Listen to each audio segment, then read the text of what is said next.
Hello everyone, welcome to Weekly Cooking with Becky. And last week I did a recipe and I asked you to submit a vote for this week's recipe. And some of you voted either on YouTube, on Facebook, in private messenger, in text. So I added them up and I have to say it was a close call. But the chocolate chip cookies won, and my daughter has been asking all week, when are we getting the cookies? So I better get on it. And she's at school right now. And I just finished my work day. She goes a little bit later and I'm like, I'm gonna have some warm cookies ready for her. So what we're gonna do today, a little bit different, I have to break a habit. Today is lazy keto, dirty keto, low carb. It is not strict keto. It is not gluten-free. It is diabetic friendly. I forgot to say that. So it is diabetic friendly. It is still healthy living. And if you swap on a couple ingredients, you can still make it paleo. But it basically fits the categories of lazy, dirty keto, or low carb, or it's still diabetic friendly and it's still whole food friendly. The main reason is one ingredient, and we'll get to that soon. So that one ingredient, we'll swap everything, but if you're counting carbs, there are people that are even strict keto that will occasionally use this. So first thing I have is a cup of softened butter in the bowl. I have 2 eggs and a teaspoon of vanilla. I'm going to give them a quick little beat before I add in the white and brown sugar.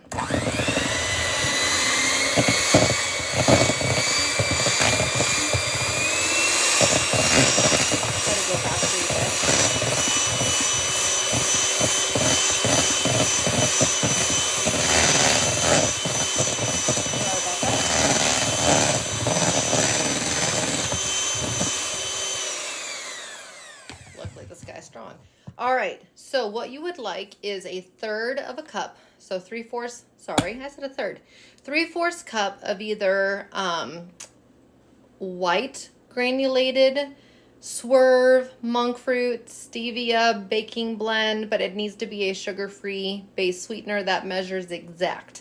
I use Swerve because I like to keep it diabetic friendly, and it also tends to be easier on the belly, so both are a win-win for me. So I do 3 cups of the granular Swerve and 3 cups of the brown sugar Swerve.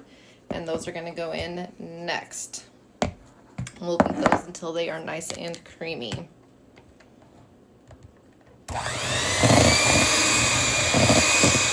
some of that flew back at me.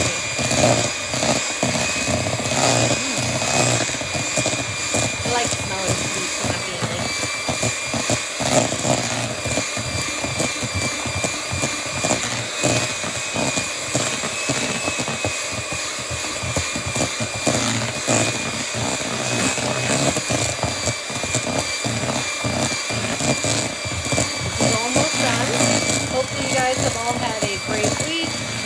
Looking forward to the weekend, and you just can't go wrong with chocolate chip cookies. Okay, so at this time I have all of that incorporated. Now this is where we lose the gluten-free and we lose the strict keto. We're going to use what's called Carbquick.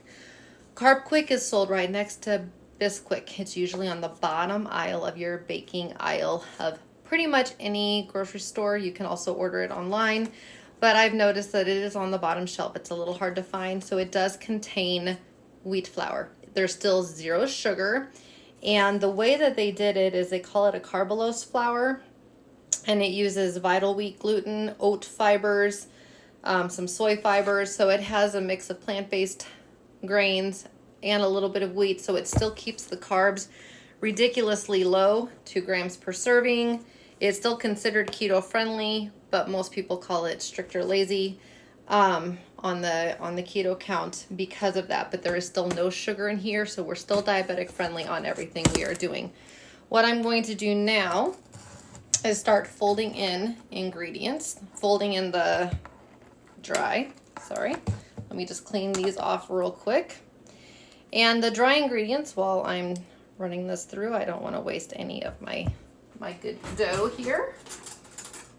The dry ingredients, it says to start with 2 cups of Carbquick flour and increase up to 2.5. I went ahead and prepared for 2.5, and if I don't use it, then I don't use it. But I wanted to make sure that I was ready just in case. And if I use it, great. If not, it's all right. This is also it's a mock on the Nestle Tollhouse recipe. So when you eat this, it should taste like that. So start with 2 cups, but know that you might go up to 2.5. For video purposes, I just planned ahead. All right. So that we have. We also have a teaspoon of pink Himalayan sea salt and a teaspoon of baking soda to help it rise. I gave it all a quick mix. You might notice here the texture is a little bit different. So I'm going to pour some of this in, not all, because the goal here now is to make a dough. So you're kind of thinking a little bit like a bready kind of dough, even though it's going to become a cookie because of how it tastes. And you've got that cup of butter in there, which will help it all spread out for you.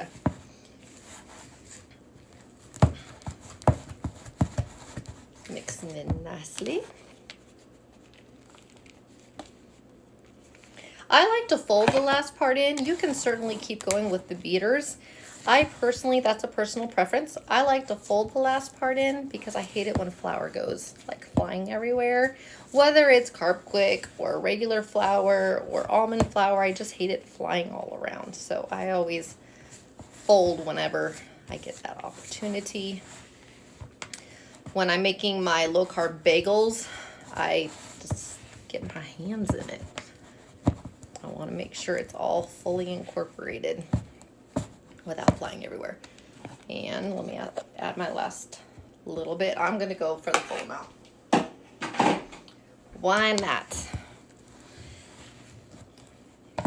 Now you can have this recipe, and I almost did, but I was like 3/4 cup of sugar. And then figuring out what 1/2 of 3/4 is, I was like, okay, well, it's a 1/2 and then a 1/2 of a 1/2. And you guys might be chuckling, but I was like, no, I'm not doing that. So I'm just making the entire recipe, and then it makes about 30 cookies, and that's why. So what I plan on doing is, you want to eat them in 3 to 5 days. You can store them on the counter, but we do not have a big family. So once fully cooled, I'm going to freeze half, and then I'll just have it for in a few weeks. Let me get the last little bit here. I thought I had a fork, but I need to do my dishes. But I found a slotted spoon just to kind of get in there and get all around. And then we'll stir in our chips and be ready to go. Meanwhile, your oven is preheating at 375. You're either going to drop by tablespoonsfuls, or if you have a cookie scoop, you can just use one of those, because that is a tablespoon. And it makes it a little bit easier. So, all right, just about got it. Now, the other thing, feel free to do what you want with chocolate chips. Dark chocolate, white chocolate, some chocolate, some peanut butter, semi-sweet. What I'm going to do is I'm going to do a little bit of some milk chocolate and a little bit of some dark chocolate, because I like the dark chocolate. My daughter does not. And I will tell you, I have 2 different brands here. They're both sugar-free, and they both use stevia, which is also diabetic friendly. They both use stevia as their sweetener. So this one is called Believe, and this one is the semi-sweet. Lily's is the most popular. I get it when I can, but it's usually sold out at the store, and this is dark chocolate. So I'm going to put a little of each in, so some of my bites will have regular chocolate, and then I'll just store these into a Ziploc bag. You want 1 to 1.5 cups, so I'm kind of eyeballing a smidge over 3/4 of a cup. But 1 to 1.5 cups, but some of you guys might, this one doesn't have a tear off. might like chocolate so much that you're like, I'm dumping the whole bag in. And if you want to, I say go ahead. All right. That's right about the 1 cup mark for me, and that's fine. And then we just give it a good stir around so we've got enough dough and chocolate for every single cookie that will be coming out. All right, so my oven has been preheating, and you can either use 2, if you have really shiny silver pans or the no burn air bake pans, you don't need to do anything. You can use those, or I have Pampered Chef, and they are the silver kind, but I do worry a little bit about the overbrowning, so I'm using parchment paper on that. And all you do, and I'm hoping that you guys can see it. I was purposely trying to back up here a little bit more for you guys today. Go ahead and drop them by rounded teaspoons, about 1 inch apart, because they are going to flatten as they are cooking. But I love this cookie scoop, guys. If you have not gotten a cookie scoop, they're so easy. I use them like with meatballs, ice cream, you name it. It's easier to get out and enjoy.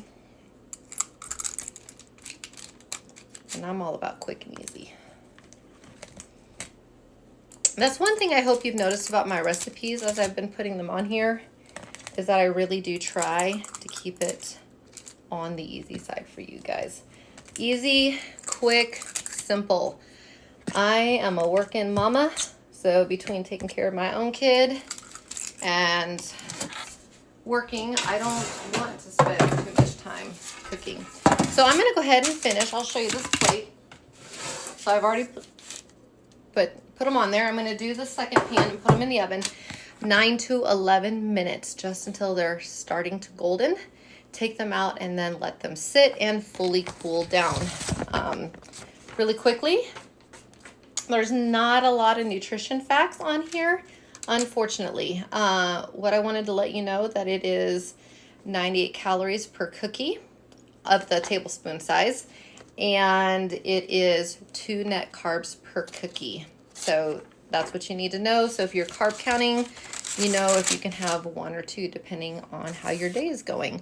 So right now, 98 calories a cookie, 2 net carbs a cookie. I will type this. I have to type this one out. Type it and put it into the description. Quick review. Your wet ingredients are 1 cup of butter softened and melted. Make sure you beat it with 1 teaspoon of vanilla and 2 eggs. Afterwards, add in 3/4 of a cup of a brown sugar substitute and 3/4 of a cup of a granular white sugar substitute. Beat that all in together, then mix in 2 to 2.5 cups. Start with 2, add more. I have 2.5 and it looks great. I'm just being honest. So 2 to 2.5 cups of Carbquick. Carbquick right here. A teaspoon of baking soda and a teaspoon of pink Himalayan sea salt. Mix it all up. Put it on an ungreased or parchment paper laid baking pan and bake for 9 to 11 minutes. All right, thanks. All right, everyone, the cookies are done, and she should be off the bus in about 20. So I'm super, super excited. I'm just gonna kind of hold one up for you and let you see. It's nice and golden. I'm gonna break it. You don't even hear it. Looks kind of chewy on the inside.